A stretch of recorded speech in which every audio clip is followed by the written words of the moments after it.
बिस्मिल्लाहिर्रहमानिर्रहीम अस्सलातु वस्सलामु अला अशरफुल मुरसलीन इय्याका नअबुदु व इय्याका नस्तईन। तमाम देखने सुनने वालों को अस्सलाम वालेकुम। मैं हूं आपका मेज़बान चौधरी मुदस्सिर में। आप देख रहे हैं यूट्यूब चैनल बाखूश ऑफिशियल। ज़रदाद गुल के बयान से एक उनकी स्टेटमेंट उससे स्टार्ट करते हैं। आईनी तरमीम से मुस्लिम लीग नून को पीछे हट जाना चाहिए क्योंकि इनके पास बंदे पूरे नहीं हैं। अभी तक हमारे लोगों ने जितना जुल्म बर्दाश्त किया है, इसके बावजूद हमारे MNAs इमरान खान और पार्टी के नजरिए के साथ खड़े हैं।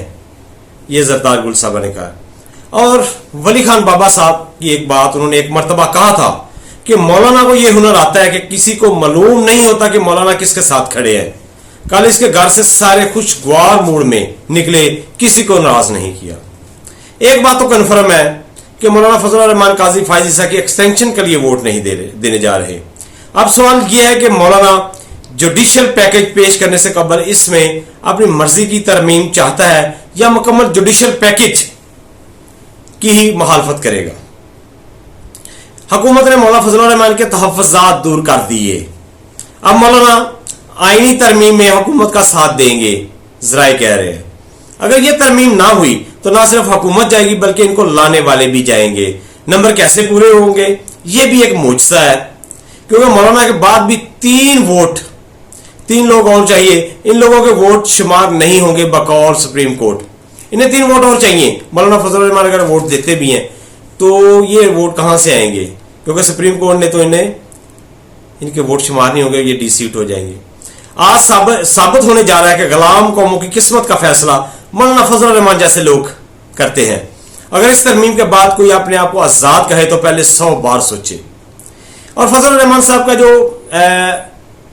जो हिस्ट्री है उनकी, जो उनके पिछले फैसले हैं, वो मैं थोड़ा सा बताना चाहता हूं कि फजलुर ने अपने सियासी सफर में हमेशा तजादात का मुजाहरा किया है।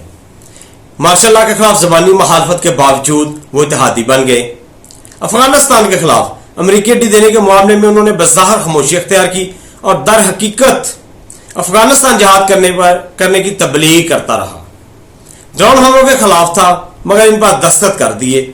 वजीरिस्तान ऑपरेशन के खिलाफ थे मगर इसकी हमायत की।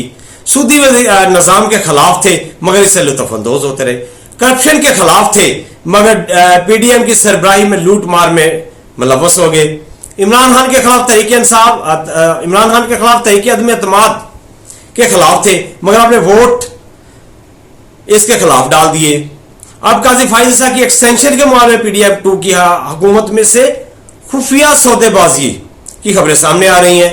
फजलुर रहमान खामोशी से असेंबली में अपने वोट काजी के हक में डाल देंगे और बाद में आयन के तराजन में अपनी पोजीशन वाजे करेंगे। ऐसी सियासी तारीख रखने वाले अफराद पर सिर्फ वही भरोसा कर सकते हैं जो हकीकत से नाशना हो। हक परस्त कभी भी इस मुनाफकत को कबूल नहीं करेंगे।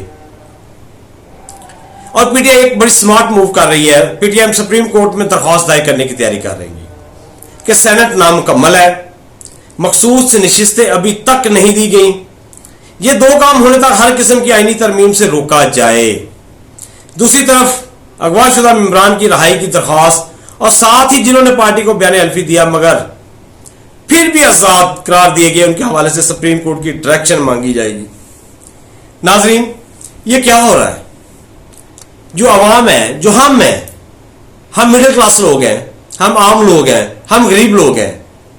हमें ऐसी कानून साइज चाहिए जिससे महंगाई कम हो, हमारे बच्चे तालीम हासिल कर सके, हमें मुफ्त तालीम मिल सके, हमें सेहत की सहूलतें मिल सके, हमें जो बुनियादी फंडामेंटल हमारी जरूरियात है वो हमें मिल सके।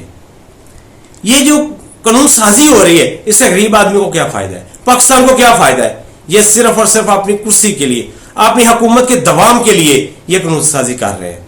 और हम भेड़ बकरियां हैं। ये जो अवाम पाकिस्तानी लोग हैं ये भेड़ बकरियां हैं। सोशल मीडिया पे जो कहराम मचा हुआ है, मेन स्ट्रीम मीडिया पे कहराम मचा हुआ है, ये जो मवेशी मंडी लगी हुई है, ये लुटाक्रेसी हो रही है, ये लोगों के जमीर खरीदे जा रहे हैं।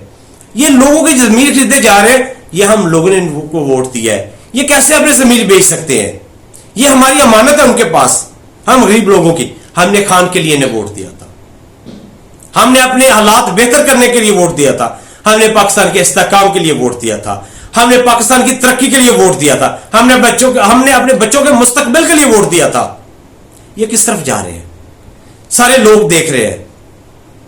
ان کو پذیرائی ملے گی پی ڈی ایم حکومت کو عوام میں؟ ان کی رہی سہی جو عزت ہے وہ بھی خاک میں مل جائے گی. یہ کس حد تک جا رہے ہیں, کس نہج میں پہنچ گیا ملک, اور یہ پھر بھی اپنی کرسی بچانے کے چکر میں ملک کا نہیں سوچ رہے. کوئی اقتصادی پلان نہیں ہے, کوئی معاشی پلان نہیں ہے, غربا کے لیے کوئی پلان نہیں ہے. جو سبسڈی دی تھی وہ بھی انہوں نے ختم کر دی, وہ بھی غریب کے لیے نہیں تھی. غریب آدمی جو 100 یونٹ سیل کا کنزیوم کرتا ہے, 150 یونٹ کنزیوم کرتا ہے, اس کے لیے انہوں نے کیا کیا. جو 50 یونٹ کنزیوم کرتا ہے, جس کے پاس صرف ایک پنکھا ہے, ایک بلب ہے, غریب آدمی وہ ہے, اس کے پاس کھانے کے پیسے نہیں ہیں, وہ بل کہاں سے دے گا؟ اسے سبسڈی دینی چاہیے. یہ 200 سے 500 تک دے رہے ہیں, وہ مڈل کلاس ہے, مڈل کلاس سے اوپر ہے, وہ بہتر حالت میں وہ اپنا بل دے سکتے ہیں. لیکن یہ ظلم ہے, عوام کے ساتھ ظلم ہے, عوام کو شعور ہے. اور ناظرین, اگر یہ ترامیم ہو جاتی ہیں, ابھی تک یہ سامنے نہیں ہے, یہ ابہام ہے, کوئی کسی بلکہ جو حکومتی ارکان میں بیشتر کو نہیں پتا یہ ترامیم کیا ہے, یہ کس لیے ترامیم کر رہے ہیں, کون سی ترامیم ہے, پاکستان کا کیا فائدہ ہے, غریب عوام کا کیا فائدہ ہے, کسی کو کچھ پتا نہیں. لیکن ترامیم کر رہے ہیں, ایڑی چوٹی کا زور لگا رہے ہیں, دن رات ایک کر رہے ہیں, صرف بے ایمانی اور کرپشن میں سب کچھ انہوں نے جھونک دیا آگ میں. اس کے بعد کیا ہوگا؟ یہ جو 8 ججز ہیں سپریم کورٹ کے, وہ اس کی اجازت دیں گے؟ وہ ایسا ہونے دیں گے؟ یہ ایک بہت بڑا سوالیہ نشان ہے. ہم غریب آدمی ہم کیا کر سکتے ہیں؟ ہم صرف اور صرف اللہ سے دعا کر سکتے ہیں. پہلے تو کہتے تھے کہ ہم ووٹ دیں گے تو اللہ ہمارے نظام بدل دے گا, ہمارے حالات بدل دے گا, ہمیں اچھا حکمران عطا ہے. اب جو ووٹ ڈالے وہ بھی بعد میں پتا جائے کسی اور کو چلے گئے. ہم نے کہیں اور پر مور لگائی ہے, جتایا ہم نے کسی اور کو ہے, لیکن جب فارم 47 آتا ہے سامنے, کسی اور کے نام کا آتا ہے. ہم نے 45 پہ جو جتایا آدمی, وہ جو بیٹھا ہے جا کے پارلیمنٹ میں, قومی اسمبلی میں, وہ فارم 45 والا نہیں ہے, 47 والا ہے. وہ ہمارا ہے ہی نہیں, وہ ہمارا کیوں سوچے گا؟ تو ہم انشاءاللہ دعا کریں گے اور کوشش بھی کریں کہ پاکستان کے حالات اچھے ہوں. یہ جو آپس کی نفرتیں ہیں, کم از کم یہ لوگ, ہم لوگ تو یہ ختم کر سکتے ہیں. ہمیں آپس کی نفرتیں ختم کرنی ہے, ہمیں ایک ہونا ہے. جب ہم ایک ہوں گے, باہر نکلیں گے. ابھی یہ جو کال آ رہی ہے خان کی, اس پہ لبیک کہیں, اپنے بچوں کے لیے, اپنے مستقبل کے لیے. اور یہ جو ہو رہا ہے اس کو ختم کرنے کے لیے, اس کا راستہ روکنے کے لیے ہمیں باہر نکلنا پڑے گا. ہمیں قربانی, انقلاب ہمیشہ قربانی مانگتے ہیں, قربانی دینی پڑے گی. جیسے خان نے کہا کہ میں اپنی جان کی قربانی دینے کے لیے تیار ہوں, ہمیں بھی پرامن طور پر احتجاج کرنا چاہیے. اور چاہیے کہ یہ جو لوگ ہیں, یہ سیاسی ہیں, یہ جو پی ڈی ایم کی حکومت ہے, یہ ہمارے جو پاک صاف اور پاکیزہ ادارے ہیں ہمارے محکمے, ان کو یہ انوالو نہ کرے, اپنی گندی سیاست میں انہیں نہ گھسیٹے. ہم دعا گو ہیں. ناظرین, اگلے ویلاگ تک مجھے اجازت دیجیے. پاکستان زندہ باد, پاک آرمی پائندہ باد.